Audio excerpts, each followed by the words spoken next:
Senator, we were talking just a moment ago about Teal independent Monique Ryan and the Greens calling for Australia to follow the UK's lead and allow voting to be conducted by 16-year-olds. Now, you've raised teenagers. You've also seen politics up close. Do you think it's appropriate for 16-year-olds to be having a vote? God, no. No way in the wide world would I give the 16-year-olds a vote. My God. You know, as you've said before, if the Parliament's made legislation, they can't even navigate this social services, you know, not social services, but the internet and now YouTube, and trying to protect them. A lot of these kids are actually so confused in the educational system with gender dysphoria, they can't even work out whether they're Arthur or Martha, male or female, and it's they, them, theirs, you know, and you want to give them the vote. My God, they're all, you know, living off their mothers. They're more interested in the iPhones, having the newest iPhone, or the designer wear gear and all the rest of it. This is what the Greens want to do. They brainwash them in the educational system, haven't come through, and they're actually going to get the vote. No one in the bloody wide world would I ever allow it to happen. Actually, I'm more inclined to say increase the vote to 21, because all they do is go through school their whole life, leave high school, go into the university, brainwashed again there, and then they wouldn't have, you know, what's day or night or what's going on in the country. And it shows with the protesters on the street. These kids out there protested against Israel, and you ask them, what's Hamas? Oh, we don't know. Have no idea. And you want to give them the vote? My God, heaven help us if our country been in the bloody drain. Yeah, and what, which river to which sea, and, you know, when they're out there chanting all that, they've got absolutely no idea. I think that's a good point. Arthur or Martha, that's a very good point, Senator. Now, look, Parliament, of course, resumes this week for the very first time since Anthony Albanese was elected, and he's excited, apparently. This is what he said. Yeah, I'm quite excited about Parliament resuming. I am a nerd when it comes to Parliament. I actually enjoy the institution of Parliament. It's important we all respect it, and it's important that we make the most of it. He's a self-confessed nerd, Senator. He's excited and ready to go. I can't believe he actually said we should respect it. In the last Parliament, he pushed through 220 bills without debating it. He guillotined 220 bills. He has no respect for that Parliament, the members of Parliament. He doesn't debate the bills. It's all about control. That's what Anthony Albanese is. He's the most pathetic, weak leader I have ever seen in my life in politics. I'm sorry. And he's excited. My God, I'm dreading it.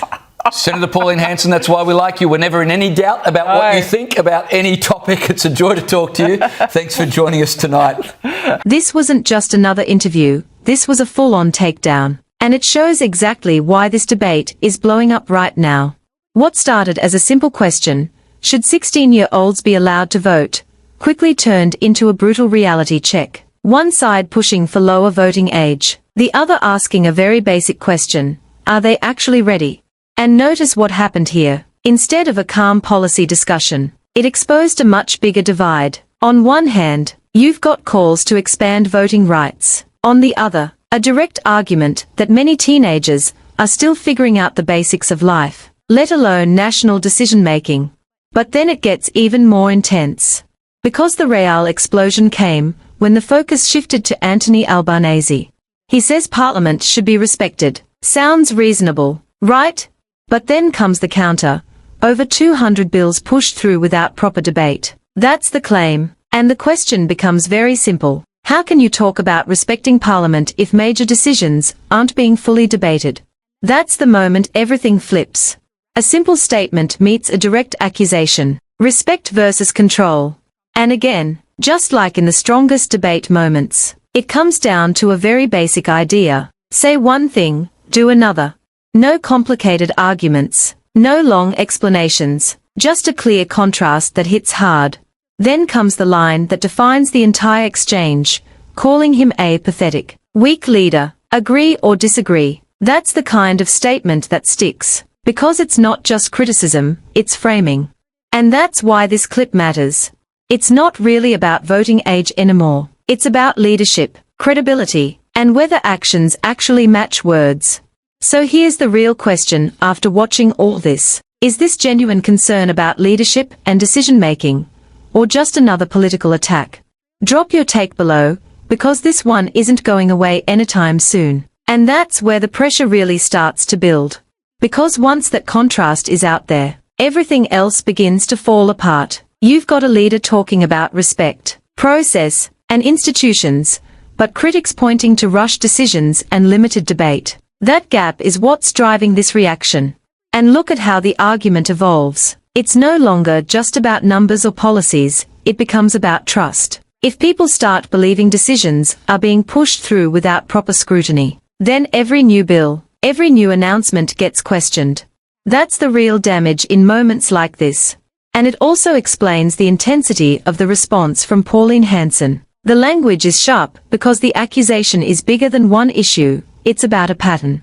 Then you add the earlier clash over voting age, and it reinforces the same theme. Are decisions being made in the best interest of the public, or being rushed through for political goals?